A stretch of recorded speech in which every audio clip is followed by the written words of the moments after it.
El doctor Nanfi Rodríguez es presidente de la Fundación Prensa y Derecho y nos acompaña en la revista 110. Buenos días. Muy buenos días, Grace, y buenos días, Machi. Para mí siempre es un honor comparecer a la revista.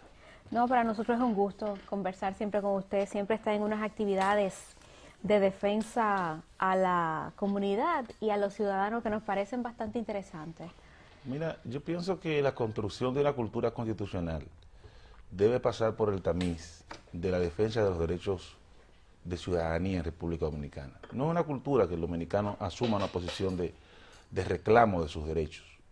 En ese tenor, la Fundación Prensa y Derecho es una entidad de sociedad civil que trabaja en una coalición de organizaciones esencialmente en acciones procesales por derechos fundamentales, que yo pienso que ha ido ganando credibilidad en la medida en que se han ido obteniendo sentencias y en que la ciudadanía se identifica con las acciones procesales que asume. Esta es una actividad muy común en los estados constitucionales ya consolidados. Muy común, por ejemplo, en el Constitucional, la Corte Constitucional Colombiana. Hay organizaciones que se dedican en un área específica a ejercer una especie de control ciudadano de todos los actos públicos. O en el mismo constitucionalismo español, donde ya no organizaciones de sociedad civil, sino más bien los partidos políticos ejercen ese control. Pero es una actividad propia de los estados constitucionales. La Fundación ha obtenido recientemente 2 sentencias contra Indotel. Una por las cláusulas abusivas y otra por las intervenciones telefónicas. ¿En qué va la ejecución de esa sentencia? Mira, el tema de la ejecución de la sentencia en la jurisdicción constitucional es un tema de debate, porque regularmente esas sentencias se dan contra el Estado. Entonces, el Estado es, digamos, el gigante que, aunque se agache, decía un profesor español, siempre será un gigante frente al ciudadano. El Estado es el depositario de la fuerza pública. El Estado está en una relación directa de superioridad frente al ciudadano. Entonces, se debate sobre la eficacia de las sentencias en la jurisdicción constitucional. Incluso hay países que han debatido el tema desde el punto de vista de acompañar al ciudadano en la ejecución de la sentencia. En República Dominicana, el Tribunal Constitucional tiene 2 años. Estamos en un proceso de construcción de esa cultura democrática y constitucional. Lo que pasa con esas 2 sentencias, que se han dado las 2 en jurisdicción constitucional, las 2, es más o menos, era previsible. Son 2 sentencias del año pasado, de noviembre del año pasado, una de principio de noviembre y otra del 22 de noviembre. Las 2 contra el Instituto Dominicano de las Telecomunicaciones, una por el tema de las intervenciones telefónicas sin autorización de juez competente y la otra por el tema de las cláusulas abusivas de las empresas prestadoras de servicios de telecomunicaciones con los usuarios. Las sentencias no se han ejecutado. En el caso específico de la sentencia sobre las intervenciones telefónicas, esa sentencia que la dio el Tribunal Constitucional tiene los criterios para la redacción de un reglamento que resulte compatible con la Constitución. Tiene unos criterios preceptivos que el Indotel debe observar. El Indotel debe abocarse a hacer una redacción del reglamento y a publicarlo, a convocar a la opinión pública mediante un sistema de consultas públicas y muy especialmente a las organizaciones que defienden derechos humanos y propiciar un debate sobre el reglamento, de manera que haya un reglamento compatible con la Constitución y con el objetivo de perseguir la delincuencia organizada. ¿Quién lo redactaría? No, el propio Indotel puede hacer la propuesta. El hecho es que haya debate sobre el reglamento, que fue lo que no pasó. El que hace la ley hace la trampa. Sí, pero yo pienso que, Machi, a través de todo este sistema de vistas públicas se ejerce un control ciudadano. Sí, esto es importante. Ojalá, porque siempre surgen una serie de imposiciones autoritarias en ese tipo de cosas. En este tipo de cosas de debatir públicamente, hay siempre un poder que es el que se concentra ahí. Sí. Pero no hay mejor método que ese. Sí, mira, Que se levanten todas las corriente de opinión. Sí, yo pienso que sí. Yo pienso que el control ciudadano que se puede hacer a través del debate, pues ejerce una serie de colador de lo que pueden ser disposiciones que violen derechos fundamentales. La otra sentencia es la sentencia sobre las cláusulas abusivas, que es una sentencia muy importante. Cláusulas abusivas en los contratos de adhesión de las empresas telefónicas con los usuarios. ¿Cómo lograron leerlos? Ese es un tema. Ese es justamente una de las cláusulas abusivas, si el tamaño de las letritas que resultan ilegibles al consumidor, al usuario. Internacionalmente se estima que esas letritas deben estar entre 12 y 10 puntos, por lo menos 10 puntos mínimos. Esa sentencia es muy importante, porque esa sentencia viene a, digamos, a resolver un problema, una asignatura que estaba pendiente en los servicios de telecomunicaciones. Tenemos un excelente servicio de telecomunicaciones, tenemos empresas muy competitivas, tenemos un sector que crece de manera sostenida, pero en medio de ese escenario de prosperidad, los grandes ausentes eran los usuarios. Si los usuarios tienen que vivir con una situación que, por citar una sola cláusula, con una cláusula de permanencia mínima de 18 meses de un servicio, aunque tú lo contrates hoy y mañana decidas retirarte, debe pagar el costo de ese servicio durante 18 meses. Una cláusula absurda y abusiva. Totalmente absurda. Nosotros conseguimos esa Se exige pagar por un servicio que no se da. No solo eso, yo entiendo el tema de la inversión de la empresa. Es decir, ¿cuál es el problema de la cláusula de permanencia mínima? Que debe ser proporcional a la inversión que realiza la empresa para la instalación de servicio. Por ejemplo, si tú accedes a la compra de un teléfono de última tecnología, lo lógico es que tú tengas una cláusula de permanencia mínima más costosa que el que accede a un servicio, por ejemplo, de instalación del servicio de telecable. ¿Por qué? Porque la empresa en el servicio de telecable lo que hace es una inversión en un cableado y en un personal que va a hacer ese cableado. Ahora, en el servicio de la compra de un BlackBerry, por ejemplo, de última generación, la empresa tiene una mayor inversión. Esa cláusula de permanencia debe ser proporcional a la tasa de retorno de la empresa de la inversión que ha hecho. Nosotros no somos kamikazes sociales. Nosotros estamos planteando una relación razonable entre la empresa y el usuario. Eso es lo que estamos planteando. Y eso es lo que le pedimos al Indotel, que llame a una mesa de diálogo para debatir estas cosas. No me queda claro, doctor, sobre la ejecución de esa sentencia en materia de regular los contratos de adhesión.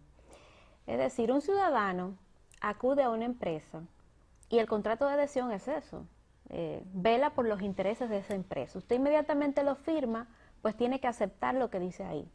Es cierto que los puntos que están contenidos en ese contrato muchas veces no son de pleno conocimiento del usuario y hay muchos usuarios que son distraídos y que por la urgencia de requerir ese servicio muchas veces firman inmediatamente. Pero ¿cuál sería el procedimiento a seguir para que ese ciudadano pueda defender sus derechos?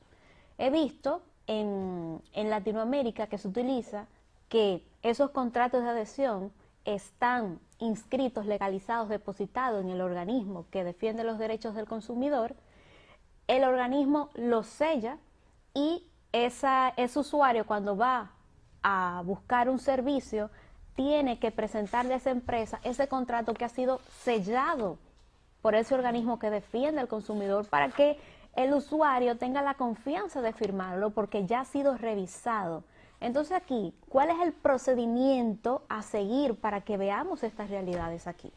Mira, la relación entre usuario o consumidor y empresario es una relación asimétrica, muy desproporcional.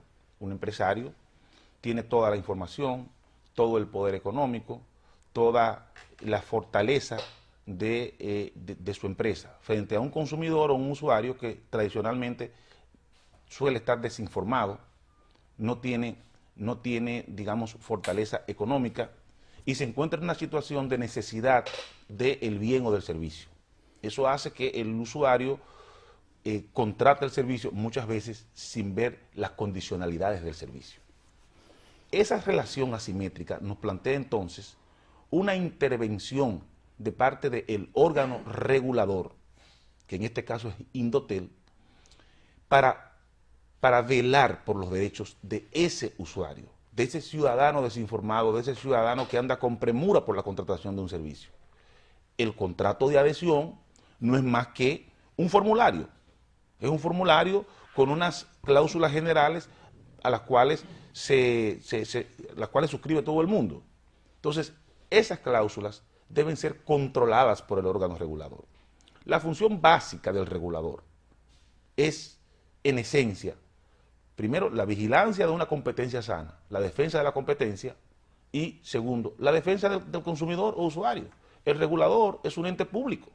El regulador está para defender los intereses públicos. Ese es el problema, que en República Dominicana la regulación ha resultado ser un fiasco, porque en todas las materias en que tenemos sectores regulados, nos encontramos con que el regulador sufre una especie de síndrome de Estocolmo. De repente está secuestrado por aquel que tiene que regular. Y ese es un problema serio que tenemos que abordar. Se da en el sector eléctrico, se da en telecomunicaciones, se da, caramba, dolorosamente en el sector de seguridad social. Todos estos problemas de la prestación de los servicios médicos, de las administradoras de riesgo de salud, un regulador que es insensible ante la situación de personas que se encuentran en situaciones críticas desde el punto de vista de salud. Entonces necesitamos que la regulación sea efectiva, necesitamos que la regulación asuma su papel de defender los intereses públicos. Eso es lo que hemos estado reclamando. Sobre esa sentencia de Indotel, nosotros conocemos los medios... No deje fuera los bancos, ¿eh? ¿Perdón? No deje fuera los bancos. No. Mira, el problema, Gracie y Machi, es que el derecho dominicano sufre un desfase terrible. Nosotros estamos estudiando los códigos napoleónicos, realidades propias decimonónicas, cuando la realidad del derecho es que tenemos gran parte de nuestras actividades bajo el esquema de regulación. Es decir, los servicios públicos tradicionales, externalizados, concesionados al sector privado en una relación tripartita que hay que estudiar, hay que ver las posiciones de un regulador, un prestador o una empresa que presta el servicio a nombre del Estado que debería prestarlo, porque al fin y al cabo regularmente son servicios que se prestan a título concesionario, de títulos habilitantes, y un ciudadano. Mira, tú me dices, no deje fuera los bancos. Mira, los bancos, prestación de servicios de salud, prestación de fondos de pensiones, telecomunicaciones, aeropuertos, carreteras, agua potable. Todo está bajo el esquema de externalización de los sectores regulados. Es decir, es una relación jurídica que tenemos que abocarnos a hacer los debates de cuáles son las posiciones de el sector público, el sector privado y el ciudadano que recibe el servicio. Doctor, usted tiene, o la fundación, tienen algunas inquietudes con relación de la ley de datos, habeas data. Tengo entendido que esa ley es un proyecto de Félix Bautista. ¿Cuáles son las inquietudes que ustedes tienen y por qué van al Tribunal Constitucional? Mira, no solamente sobre la ley de habeas data, toda la actividad legislativa ha disparado las alarmas de las organizaciones que trabajamos en vigilancia del tema de derechos fundamentales. ¿Por qué? Porque parece ser una tendencia reiterada del legislador dominicano y del Estado dominicano crear zonas grises, zonas opacas desde el punto de vista de la regulación, cuando se habla de regular a los organismos de inteligencia, los llamados organismos de seguridad o los organismos de persecución de la delincuencia. Es lo mismo que la resolución de Indotel. En la resolución que dio Indotel, que nosotros recurrimos ante el Tribunal Constitucional, ¿qué era lo que se pretendía? Que los organismos de inteligencia puedan entrar a nuestras comunicaciones sin orden de juez, bajo el presupuesto de un amplísimo espectro de suposiciones que nos hacía a todos una especie de habitantes de un estado policial. Eso es propio de una tradición. Sí, pero lo que no es propio de una tradición, mi querido Machi, es que nosotros tenemos una constitución normativa. Esa constitución que se dio a este país en el año 2010, no solamente te va a establecer los derechos, sino que te va a establecer las garantías procesales, mediante las cuales esos derechos son efectivos. Esos derechos no son desideratum, esos derechos deben manifestarse en la vida cotidiana del ciudadano. Mira el problema de la ficha. El problema de la ficha. Yo tengo una ficha en la policía desde hace muchísimo tiempo. No me preocupo porque no hay manera de borrar una ficha. No hay manera. Te la pueden borrar delante de ti, pero la ficha tú no sabes por qué mundo anda. Ya. Porque llegan ciudadanos dominicanos que tienen una historia de participación social en este país a un aeropuerto y te cogen el pasaporte y te dicen, usted no puede entrar a nuestro país. ¿Por qué? Porque las instituciones dominicanas le han transferido los archivos a esas naciones. ¿Qué se puede hacer? No, esa ficha nunca se borra. Es más, no la borran aquí mismo, la dejan hibernar ahí, por lo que pueda suceder en el futuro. Entonces, ¿cómo obligar a una institución como la Policía Nacional a desestimar, borrar, desaparecer una ficha? Don Rafael Herrera patentizó esa frase de que un pesimista dominicano es un optimista bien informado. Tú eres un pesimista en esa corriente, porque además ha sido víctima por ese tipo de fichas que yo supongo a qué se refiere. Son las famosas fichas de comunista que se usaban en los tiempos pretéritos. El pecado capital de la nueva ley de habeas data. El habeas data es un recurso de procedimiento constitucional mediante el cual un ciudadano afectado por esa situación que tú describes se puede dirigir a un juez del amparo, y pedirle a ese juez que le ordene a ese organismo de inteligencia dar acceso a su banco de datos, y que en el caso de que exista una ficha infundada, una ficha injusta o con información errónea, esa ficha sea corregida o eliminada.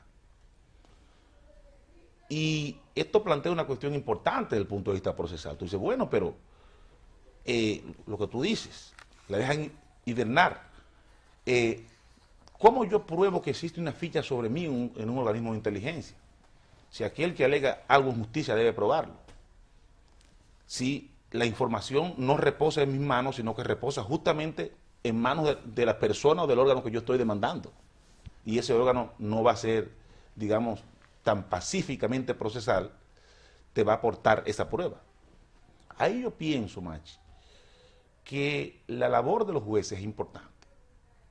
El juez debe ordenar un peritaje tecnológico de una compañía de prestigio para que haga el ingreso al banco de datos del organismo de seguridad. El desaparecido doctor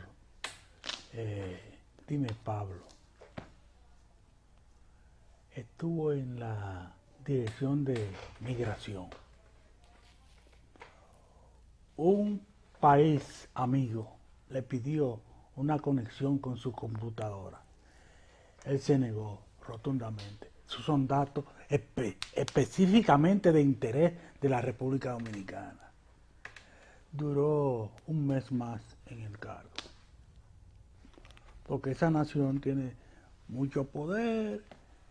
Se quejó de que esa información no le llegaba, cuando era así la información. Pero ahora la información es de otro modo. Por el gran hermano te detectan. Es un tema ciertamente raro. Lo abordó una vez a Mateo Matar en la UNESCO y voló de ahí también. Perdió incluso apoyo de los países la UNESCO. Tendremos que verlo con más detalle. Estamos dejando muchas cosas inconclusas, pero nos dicen que se nos acabó el tiempo ya. Bueno, es una pena. Sí. Doctor, usted tiene que volver para que hablemos del apagón analógico. Pero rápido, cuestión de días, El tema de la para que hablemos de repercusión eso, en si medios de estamos preparados o no. Me luce que hay algunos canales que se van a quedar, mire, con la señal apagada, porque no quieren invertir los dueños de medios de comunicación en este bello país.